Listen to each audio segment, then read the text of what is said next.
Oh, I don't know if I'm loud enough, but my mic is telling me I'm over loud actually. But anyways, I hope you guys are doing much okay. And if you're here, I hope mazee uliochizile vidas the last session, the two, part one and part two, because today is just a continuation of the same. And now I don't know, in that session, the last part, I didn't complete the switch. If you watch, I mean, I didn't complete the switch statement. So I'll complete the switch statement, then talk about the three loops, that is for loop, the while loop, and the do while loop. Then probably in the next session, yeah, to practice neither of them. I just make something a very simple, not complicated, but complicated program. Kakitu tu tunaweza fanya. Then from there, I think, yeah, we shall call it a session. So you'll allow me to adjust some few things here, including my video title. My English should be always on. And my security camera, it's good. So for the last session, we checked on variables. We checked on how the user can input some data into a Java program. We also see how to use some of those statements, the switch statement. I need a demonstration of it. I didn't complete the if statement. I didn't complete the demonstration for switch statement, and I'm going to do that now. So as always, I've already created my project in Java, and I've called it loops with the default package called loops and the main class called loops. So inside my main method, I'll come up with something. So I want to use an example when I demonstrate the switch. And I said last time, switch and if statement, they can work hand in hand.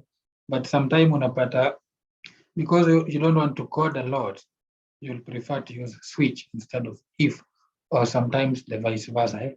Some things are easier done in if statement than in switch statement. So switch allows you to, like the name, allow switch to various instances. For instance, I'm going to make a very simple program of the user will enter their age, then from the age bracket imeenda, it will determine if they're younger, if they're older, if they're very old, like something of the sort.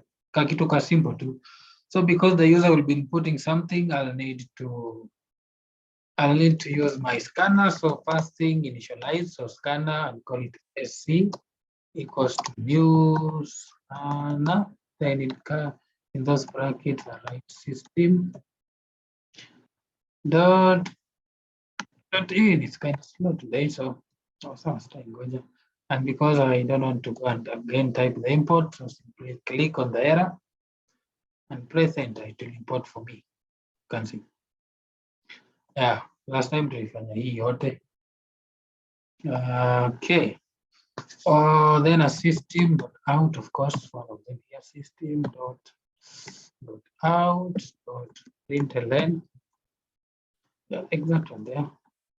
Today my keyboard is okay. Niko na forward slash na backslash. So I'll prompt the user to enter the age. This backslash T it's for tab, and then T is for tab. N inakuanga space. So slash back T itakusongesha, and you'll see it. You'll see it. So slash back T, then what shall I write? Enter your age. Enter your age. Sorry for the type. Enter your age. Just that simple. Then they'll enter the age. Why is the age going to be stored? It's going to be stored in a variable called age. Of course, it's an integer. Then sc dot next, that will be next because I'm using it. Where's next? There it is. Double click on it or select it and press enter. So sc is for my scanner. Hii ikifika tu hapa itapause ingoje iambie the user hapo aeke kakitu. Once ameweka kakitu, now my switch statement will come. The user can only enter, let me say, 3 ages and is andikako 10 years old, 20 years old, or 30 years old. So we shall have 3 cases. So for switch, the name is switch in small letter. The only S thing, the only word in Java that starts with an S and is small letter, switch. Then in bracket, what are we switching? We are switching age. Then you put your curly brackets. So they come at wave. He start. Then this one is blocking my navigation. Okay, let's see it. Then here we shall have now kuna case. For example, I'm determining if there are 10, 20, or 30 because the user can enter either of the 3. Okay, so we have case 10. It's an integer. Then you put a full colon. That's a full colon. Then below here, this is where your code will go. Then down here after your code, we shall put something called break. Then we shall come again to case 20. So because I'm too lazy to type, no, let me write something here. System dot out. I'll still explain it. Dot println. If you're doing yours, it will be wise for you to just watch what I'm doing first.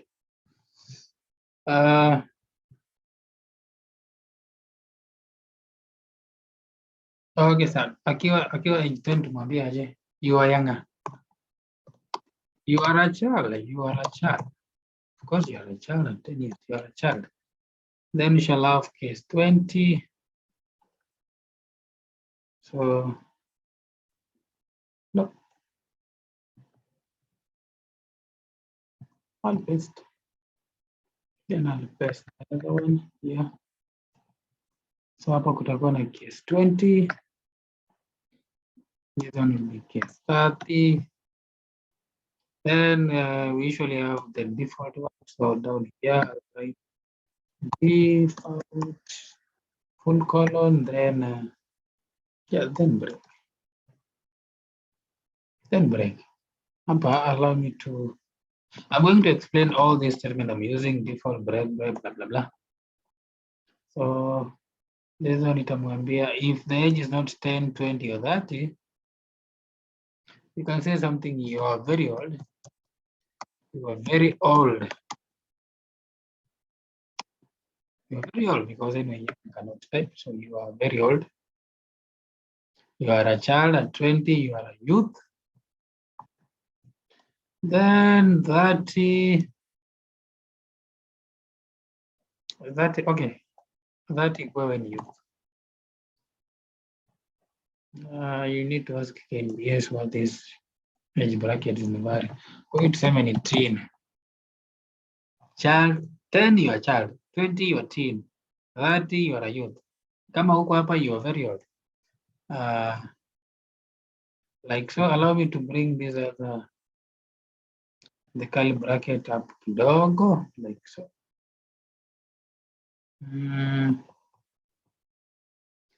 Okay, just give me a minute. Just give. Oh, able to in a stop sharing. Okay, sorry for that. Give me a minute.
Okay, I'm back. So let me try to run it and see what it will give us. Then I'll explain. I need to save first. Yes, save, then shift F6.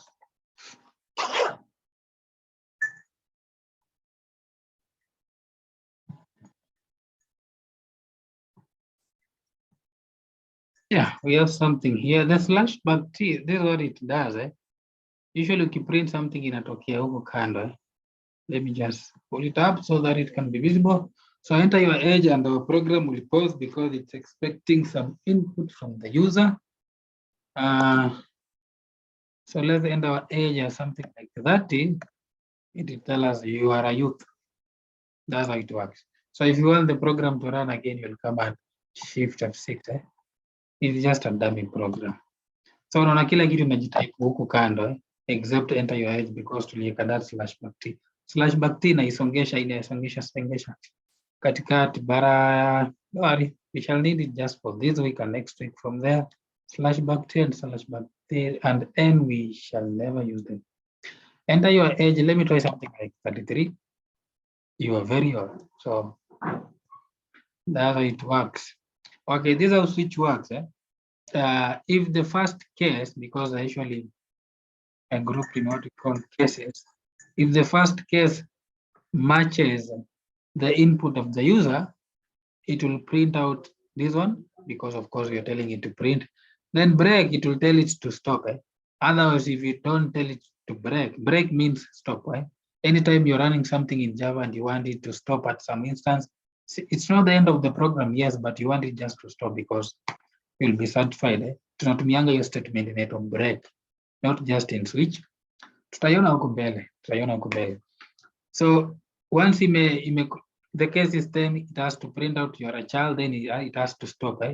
If you don't tell it to stop, it will go on, it will run the rest here. So let me just write break, then let's see what it will do. Nimetoa break for the first case. What's your age? And I say my age is something like 30. You're a youth because 30 has a break. But if I try 10, because 10 is under case 10 that I don't have a break, it will tell me you are a child, and then it will tell me you are a teen. Why? Because once nilieka 10 will certify the first case, which is case 10, it can print out you are a child. And because there's nothing to stop the program, it went ahead to print you are a teen also. Hapo ndio ikakutana na something to stop in this break, they can stop. So if you don't indicate the breaks, haiwezi stop. So it has to be there, very important. Even in a default, you have to stop it. If you don't stop again, it will keep on executing the program. So that's how we use switch statements, and we shall be using these ones a lot. Tukifika kwa GUI, frontend haina kazi, backend it's a lot of these switch statements and loops. Let us look at loops. Tulisema statements, they execute a chunk of code when a certain condition is met. For loops, they keep executing a certain chunk of code while a certain condition is being satisfied. While something still holds, it will keep on doing that. It's called a loop. I think I'll create another class. So again, right click, a new Java class. I'll call it loop because that one is loops. I'll call it loop. I'll need a main method, of course, public static void main in bracket string square bracket outside. Yes. Then outside here we put our bracket. Yep, that's our main method. Okay, so loops. So I'll start with the tumesema I will only teach you 3 loops. Anyway, hizo ndio tuko nazo. We have while loop, we have do while loop, which is almost similar. Difference to hii inaanza na the second one is the reverse of while. Then we have what we call a for loop. The syntax of each of those, it's a little bit different, kidogo, but then you'll get it like this. So for while loop, it will execute a chunk of code while a certain condition is being met. So let me make here a variable called int I. Let me call it counter. Counter, and let me say it's equal to 0, like so. So I'll use the counter as my ni kama ile ya kutest, it's like a switch. So while counter is less than 10, while counter is less than 10, then in the curly bracket. So it's while, then in square bracket your condition, then outside. I mean in curly bracket your code now.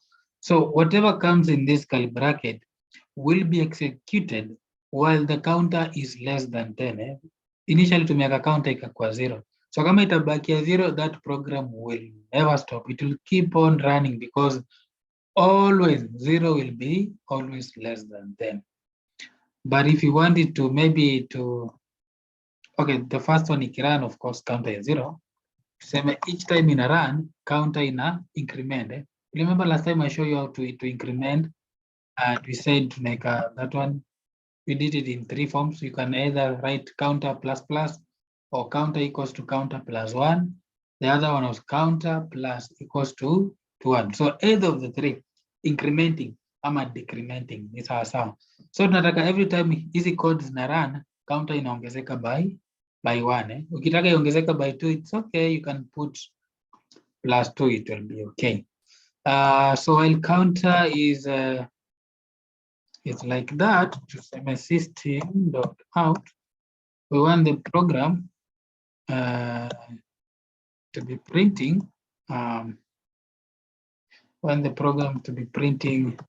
how much you love Java. I love Java, like so. So it run, I love Java will run how many times? It will run 10 times. It will run the first time when counter is 0 because 0 is less than 10. Then counter equal 1. Kumbuka hii run, this one will be the next to be executed. Then it will come back to run. Why? Because counter is now 1, but 1 is still less than 10. So it will run again. Counter equal to, it will run again until your time itafika 10. Ikifika 10, it will now stop. For this one, it doesn't need what we call a break. But if you want it to stop at some point, it's okay. Nikieka hapa break, it will run to only once. Let me do it. Let me do it. Yeah. I love Java 1, 2, 3, 4, 5, 6, 7, 8, 9, 10. Of course, there are 10. Where am I counting? So you may run 10 times. But if I try and put something like a break, let me see what it will do. But it's supposed to come below. Supposed to. Okay, shift 6. It only runs once. Why? Because to be the program to stop. So it's running system, it's printing out I love Java. Counter equals 0 inakuwa added inakuwa 1, then it stops because we have a break statement there. So this break statement is very, very important in Java, and we shall be using it a lot. So for instance, let me say I don't increment counter. Actually back 0. Counter is equal to by default.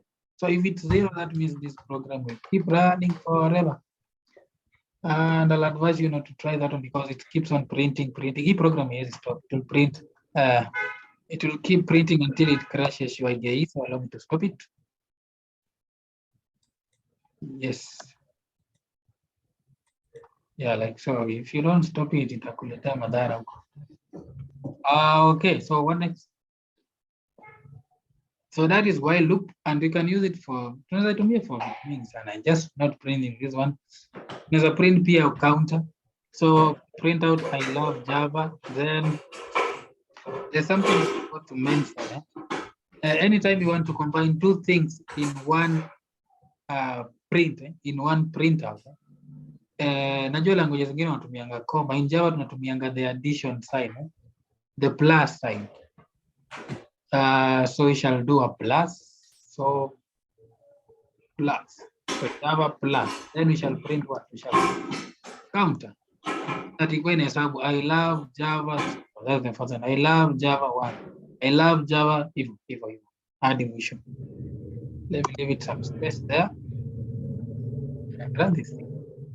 I didn't increment. Okay, we have something like 9 minutes to a break. Hope I'll be able to cover this one and one more. Counter plus, like so. Try increment. Remember, if you don't increment, it will never stop. I'm running the whole program. I only want to run this file. Shit. Yep. So it's there. I love Java 0, I love Java 1, 2, 3, 4, 5, 6, up to 9. It's printing out the value of counter. So just you can track counter, it's incrementing, actually incrementing. So that is while loop. It allowed me to comment this one. Allow me to comment this one because I won't be needing it to run any other time. The next loop, it's what we call do while. And do while is just the same. For do while, it will do something, then check the condition. If it's print, if count equals to 0, maybe to print I love Java while count is less than 10, it will print first, then come and check if the condition is being satisfied. If it's being satisfied, it's our sound. It will come back and run again. If it's not being satisfied, it will stop there. Let me just do an example. So for do, the syntax is you write do, then curly bracket, curly bracket like this. Then outside the curly brackets, you write while, then do, code itakuja hapo, while itaweka something here. Let me say while counter is less than 10. So let me just use the same. Then do what? So it will print. It will print this statement now. It will print I love Java. So the first thing it will do, it will print I love Java. Then we are supposed to increment. Then it will check if counter is less than 10. So in a run code, we check condition. While in a check condition, in a run code. In a check condition, in a run code. For do inafanya the opposite. In a run code, in a check condition. In a run code, in a check condition. It's the vice versa, the other one. But you can use them with the same value, depending on how you want your output to appear. Let me try to run this one. Nisha increment equally. So I need to increment. So anytime in a run, it needs to print out that one, then increment, because it's very important. Because if you don't increment again, our IDE might crash or our program will crash. Like so. So it will print this one, increment, then check if counter is meeting the condition. Say shift F6. So it may run to come a while. So I love Java, I love Java. So each time in a run, in a check condition, a run, a check condition. In such instance, you can't notice the difference between, you can't know the difference between while and do. But if I make counter to be something like 10, let me make counter to 10. So if counter is 10, 10 is, let me say 11. Or a bigger number like 14. 14 is not less than 10. If I'm using while loop, this one won't print out anything. It won't even, it run tonight, stop happen. But for do, we are expecting something. So it will just print out I love Java, then stop there. Why? Because it will print out first, then it can check if the condition is being met. It's not being met, so it didn't run again. But if the condition is being met, once it may run, it will go back and run again. So that's the difference between do and while. I want you to get a difference. A little bit confusing, but yeah. it does, checked condition while, checked condition runs. Okay, let me go now to the for loop before these 4 minutes there's elapsed. Because I want after this break, I want us to do something else to do with I'll make a very simple program. We shall use one of these loops to mix statement. Because this week we are just dealing with loops, variables, and statements, just that. Okay, for loop is a little bit different. This unlike the first two. For loop, everything in a written within the itself. For this, the syntax for loop, it's for something goes there, then the code comes here. And for as long as whatever it's inside this bracket is being satisfied, it will keep on running those code. So for loop inachukuanga 3 arguments and you separate them with a semicolon because they are statements. So for what? For counter, for int, we declare there. For int I, okay, like using I. For int n, semicolon. Then the next one is now, the first one when I declare or you initialize the variable. The second one is the condition. The last one is the increment. So for int n equals to 0. That's the first statement. You put a semicolon. N is less than, let's say, 5 or 10. Then you put a semicolon. Then you increment n plus plus. So it has to take those three: initialize, condition, increment. Ama kauna decrement is sawa. So the first one, n is 0. Then n plus plus it increment anytime in a run. So if I return my statement here of I love Java because you're not using count, I'll be using n. Like so, if I run this one, it will give us pretty the same thing with the other loops. So from 0 to 9, those are 10, 10 lines of statement.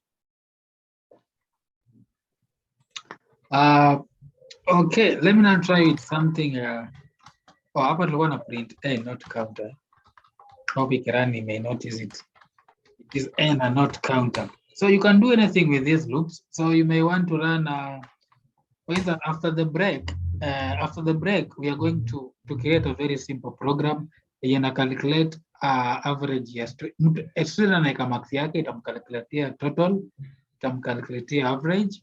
Then tuone kama pia inaweza mrangi impatie grade, something of the sort. So we shall be using loops and statement to do that. And that is after the break. And then guys, be practicing a lot. Hizi vitu tu ni practice. Hakuna kitu ngumu hapa. Wewe unajua language, unajua syntax yake, unajua to run statements if it's if and switch. Kama ni loops, unajua to with do while loop while and for. Kimetosha, look for an interface, then start from there. But of course, for Java, we have something else we call classes and methods, and you need to learn about classes and methods because tunaongelea about inheritance or polymorphism or something else we call abstraction. We shall be learning those one next week. But anyway, the concept kidogo. Because what we're doing right now is tunatengeneza tu class moja na tunarun kitu yetu. Tukitaka kitu kingine, we create another class. Next week we shall be dealing with a number of classes at the same time. Niko na kitu kingine kweli. Naongoja 1 minute elapse. We go for a break. Then tukienda break, please let's all come back. Inakuanga tu 3 minutes, then you click pale kakitu, then you log it back.